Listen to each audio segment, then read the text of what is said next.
আসসালামু আলাইকুম ছাদ বাগানি বন্ধুরা, আশা করি সকলেই ভালো আছেন। আমি নুসরাত জাহান কণা আপনাদের সবাইকে স্বাগত জানাচ্ছি মামার ছাদ বাগানে। আজ আমি কথা বলবো আমাদের ছাদ বাগানের ড্রাগন গাছ নিয়ে। তো চলুন বন্ধুরা, শুরু করা যাক আমাদের আজকের ভিডিও। আমাদের ছাদ বাগানে মূলত 18টি ড্রাগন গাছ আছে, 4 জাতের। আমি যতদূর জানি পিঙ্ক রোজ, ইয়েলো ড্রাগন, বাকিগুলো আমার মনে নেই। পরবর্তীতে মামার কাছ থেকে জেনে আমি আপনাদেরকে জানিয়ে দেব। কিছুদিন আগে প্রথম স্টেজে আমাদের কাছে 4টি ফুল এসেছিল। তাদের মধ্যে আপনারা তো জানেনই কত তাপদাহ হয়েছিল, কত রোদ পড়েছিল। মানুষের জীবন সেই সময় অতিষ্ঠ হয়ে গিয়েছিল।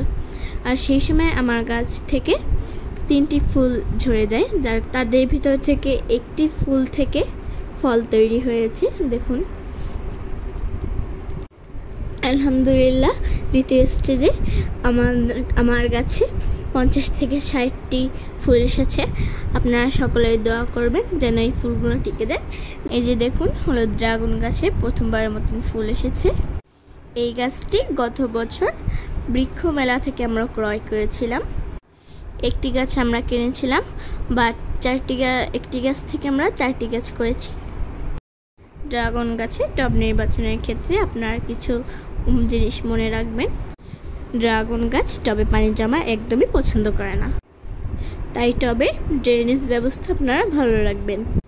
মূলত 12 থেকে 20 ইঞ্চি টবেই আপনারা গাছ লাগাতে পারবেন। ড্রাগন গাছে মাটি তৈরির ক্ষেত্রে গার্ডেন সয়েল, কোকোপিট, হাড়ের গুঁড়ো, শিংকুচি, ভার্মিকম্পোস্ট অথবা পাতা পচা সার এবং নিম খৈল দিয়ে আপনারা ড্রাগন গাছে মাটি তৈরি করতে পারবেন।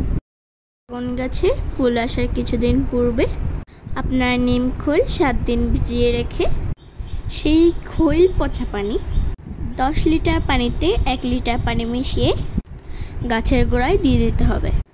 তবে আপনারা অবশ্যই চেষ্টা করবেন বিকাল 5টা বা 6টার পরে এই পানিটি দেওয়ার জন্য। যেদিন বেশি গরম পড়বে সেদিন খোল পচা পানি না দেওয়াই বেশি ভালো। তো আজকের মতো এখানেই শেষ করছি। বেশি বেশি গাছ লাগাবেন, সবাই ভালো থাকবেন। আল্লাহ হাফেজ।